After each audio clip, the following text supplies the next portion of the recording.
Bahagi ng ginagawang tulay sa Barangay Talibao, Calasiao, Pangasinan, binuksan muna sa ilang motorista matapos malubog sa baha ang Detour Road. Naritong report.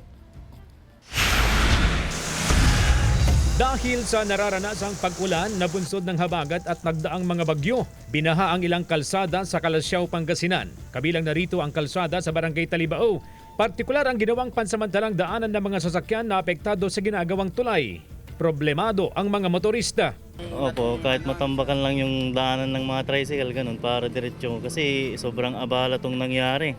Pansamantalang binuksan ang bahagi ng ginagawang tulay upang may madaanan ang mga motorista. Ang problema, binabaha rin ang approach ng tulay kaya kinakailangan pang isakay sa bangka ang mga motorsiklo bago makatawid.